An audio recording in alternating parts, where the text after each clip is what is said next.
Nobel பரிசு பெற்ற துருக்கிய எழுத்தாளர் ஓரான் பாமுக் எழுதிய என் பெயர் சிவப்பு, மை நேம் இஸ் ரெட் நாவலை விஷ்ணுபுரம் லிட்ரரி சர்க்கிள், விஎல்சி பே ஏரியா நாவல் ரீடிங் குரூப் நண்பர்களுடன் சேர்ந்து படிக்கும் வாய்ப்பு கிடைத்தது. இது ஒரு மிகச் சிறப்பான வாய்ப்பாக அமைந்தது. இது போன்ற பெரிய நாவல்களை நண்பர்களுடன் சேர்ந்து வாசித்து அவர்களுடைய புரிதல்களை விவாதிக்கும் பொழுது நமக்கு புதிய சிந்தனைகளும் வெவ்வேறு கோணங்களும் புலப்படும். இது ஒரு சிறந்த அனுபவமாகவும் பல கோணங்களில் அறிவு திறப்பாகவும் இருந்தது. நண்பர்களுக்கு நன்றி. மை நேம் இஸ் ரெட், என் பெயர் சிவப்பு நாவலை பற்றிய கட்டுரை. எழுதி வாசிப்பவர் உமா ரமேஷ் பாபு.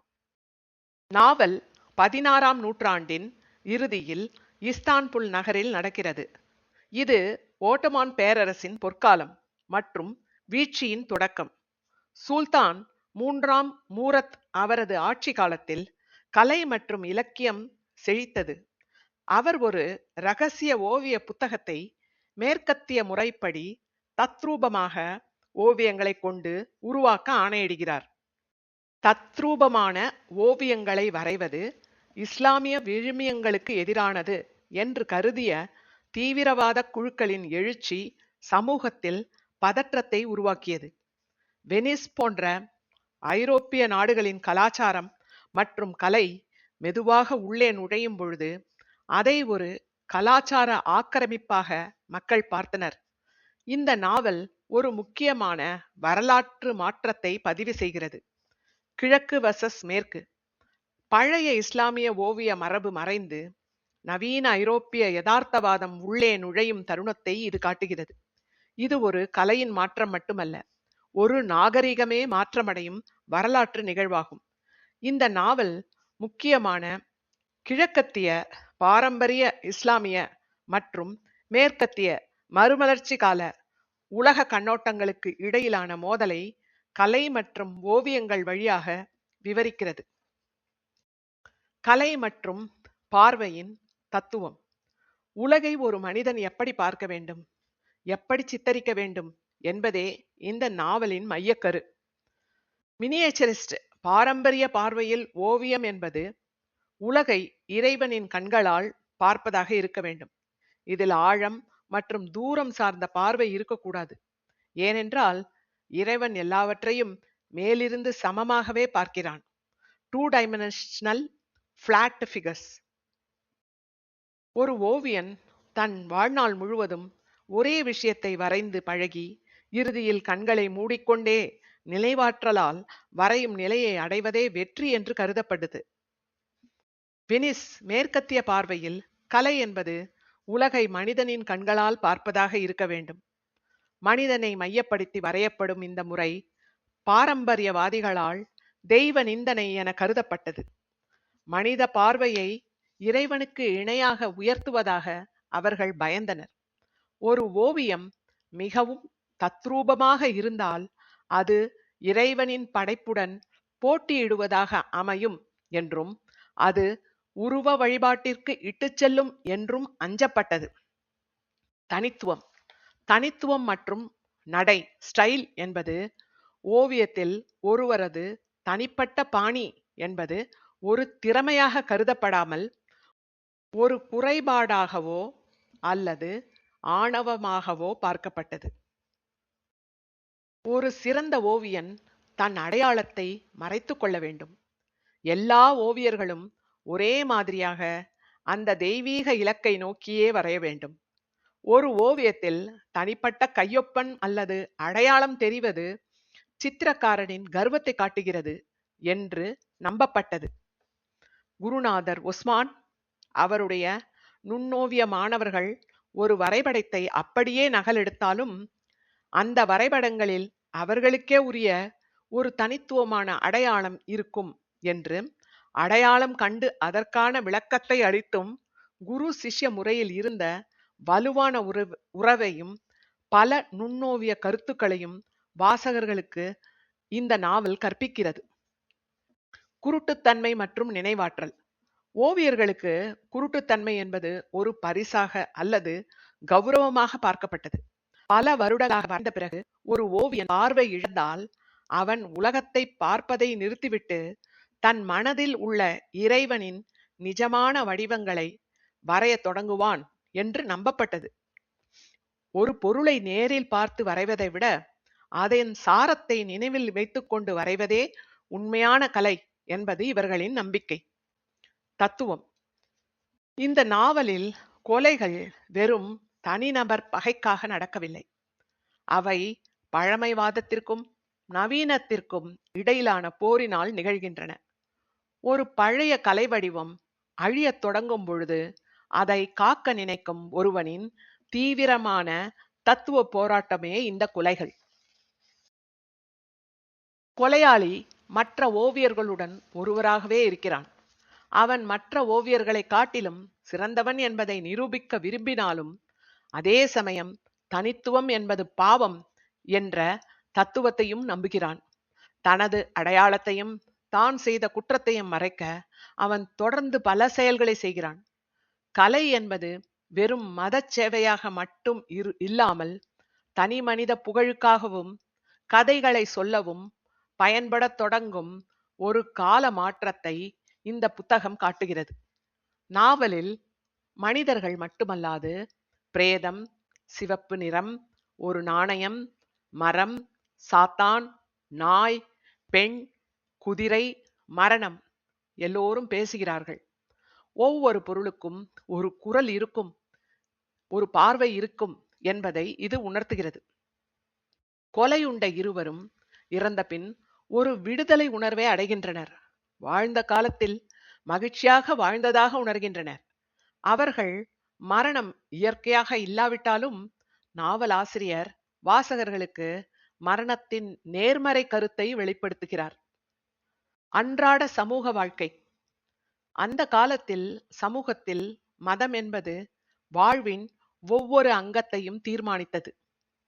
இஸ்தான்புல் நகரில் வீதிகளில் காப்பி விடுதிகள் மற்றும் மக்களின் வாழ்க்கை முறை மிக அழகாக விவரிக்கப்பட்டுள்ளது. காப்பு விடுதிகள் வெறும் காப்பி குடிக்கும் இடங்கள் மட்டுமல்ல, சமூக பிரச்சனைகள் பேசப்படும் இடங்களாகவும் கலைஞர்கள் கதைகளை சொல்லும் இடங்களாகவும் இருந்தன. இங்கே மத போதகர்களின் தீவிர பயிற்சிகளும் மாற்று கருத்துகளும் விவாதிக்கப்பட்டன. அரண்மனை வாழ்க்கை பகட்டிற்கும் சாதாரண மக்களின் எளிய வாழ்க்கைக்கும் இடையே இருந்த பெரிய இடைவெளி காட்டப்படுகிறது. நாவலின் மிக முக்கிய பெண் கதாபாத்திரமான ஷெக்கூரே வழியாக அந்த கால பெண்களின் சமூக நிலை விவரிக்கப்படுகிறது. பெண்கள் வெளியில் செல்வதற்கும் சமூகத்தில் பழகுவதற்கும் பல கட்டுப்பாடுகள் இருந்தன. கணவன் காணாமல் போன அல்லது இறந்த நிலையில் ஒரு பெண் தன் பாதுகாப்பிற்காகவும் தன் குழந்தைகளின் எதிர்காலத்திற்காகவும் எடுக்கும் போராட்டங்கள் வழியாக அந்த கால சட்ட மற்றும் சமூக சிக்கல்கள் விளக்கப்படுகின்றன. யாராவது இறந்துவிட்டால் துக்கத்தை பகிர்ந்து கொள்ள வருபவர்கள் துக்கம் நடந்த வீட்டிற்கு அல்வா செய்து தருவது வழக்கமாக இருந்திருக்கிறது. மரணம் என்பது ஒரு கசப்பான நிகழ்வு. அந்த துயரத்தின் மத்தியில் ஹல்வாவின் இனிப்பு துக்கத்தில் இருப்பவர்களுக்கு ஒரு சிறிய ஆறுதலாக கருதப்பட்டது. ஓவியர்கள் ஒரு தனி சமூகமாக வாழ்ந்தனர். ஓவியக்கலை ஒரு புனிதமான கலையாக கருதப்பட்டது. ஒரு குரு தனது சீடர்களுக்கு கலையை எப்படி கற்றுக் கொடுத்தார், அதில் இருந்த ஒழுக்கம் மற்றும் கடுமையான பயிற்சிகள் விவரிக்கப்படுகின்றன. பார்வை இழப்பது என்பது ஒரு ஓவியனின் புனிதமான தியாகமாக கருதப்பட்டது. அதற்காக குருடாக்கிக் கொள்வது கூட வழக்கத்தில் இருந்திருக்கிறது. நாவலின் பெயர். நாவலின் தலைப்பு குறிப்பிடுவது போல சிவப்பு நிறமே தனக்கென ஒரு அடையாளத்தை கோருகிறது. இதில் சிவப்பு நிறமே ஒரு கதாபாத்திரமாக மாறி வாசகர்களிடம் பேசுகிறது. சிவப்பு நிறம் தன்னை ஒரு வெறும் வண்ணமாக பார்க்காமல் ஒரு உயிரோட்டமுள்ள சக்தியாக அறிமுகப்படுத்திக் கொள்கிறது. நான் ஒரு நிறம் மட்டுமல்ல, நான் ஒரு உணர்வு, நான் ஒரு இருப்பு, உலகை உண்டாக்கும் சக்தி என்று பிரகடனப்படுத்துகிறது. ஒரு ஓவியன் ஒரு காகிதத்தில் சிவப்பு நிறத்தை தீட்டும் பொழுதுதான் அதற்கு உயிர் கிடைப்பதாக அது கூறுகிறது. நான் எங்கே இருக்கிறேன் என்ற கேள்விக்கு, நான் காகிதத்திலும் இருக்கிறேன், அதை தீட்டும் தூரிகையிலும் இருக்கிறேன், அதை பார்க்கும் உங்கள் கண்களிலும் இருக்கிறேன். நிறம் என்பது கண்ணின் தொடுகை என்று பதிலளிக்கிறது. சிவப்பு நிறம் தனது வலிமையை பற்றி பேசுகிறது. இது இரத்தத்தின் நிறம், போரின் நிறம், காதலின் நிறம் மற்றும் அதிகாரத்தின் நிறம். உலகில் உள்ள மற்ற நிறங்களை விட தான் எவ்வளவு ஆழமானது மற்றும் கவனத்தை ஈர்க்கக்கூடியது என்பதை அது பெருமையுடன் விவரிக்கிறது. மேற்கத்திய ஓவிய முறைப்படி ஒரு பொருளை அதன் நிஜத்தன்மையின் யதார்த்தமாக வரைவதை விட அதன் நிறத்தின் சாரத்தை உணர்வதே சிறந்தது என்பதை சிவப்பு நிறம் வலியுறுத்துகிறது. சிவப்பு நிறம் வாசகர்களை பார்த்து ஒரு சவாலை முன்வைக்கிறது. உங்களால் சிவப்பை விவரிக்க முடியுமா? கண்ணில்லாத ஒருவனுக்கு சிவப்பை எப்படி புரிய வைப்பீர்கள் என்று கேட்கிறது. இதன் மூலம் கலையை வார்த்தைகளால் விளக்க முடியாது, அதை உணரத்தான் முடியும் என்பதை உணர்த்துகிறார் நூலின் ஆசிரியர். எனிஷ்டே இறந்தவுடன் பிரபஞ்சத்தின் எல்லா படிமங்களில் சிவப்பு ஊடுருவி பரவி நிறைந்திருப்பதாகவும் மிக விரைவில் அதன் ஒரு பகுதியாக கலக்க இருப்பதாக உணர்கிறார். அப்பொழுது இறைவன் அவருக்கு கிழக்கும் மேற்கும் நான் தான் என்கிறார். சிவப்பு நிறம் என்பது எங்கும் பரவி இருக்கும் அல்லாஹ் அல்லது பரம்பொருள் அல்லது பிரம்மம் என்று ஆசிரியர் இந்த நாவலில் கூறுகிறார். நாவலில் உள்ள மிக முக்கியமான சில வரிகள்: ஒரு மனிதன் பிறப்பதற்கு முன்பும் இறப்பதற்கு பின்பும் முடிவற்ற இருண்மையாக இருக்கிறது. நடுவில் உள்ள ஒளிமயமான காலம்தான் வாழ்க்கை.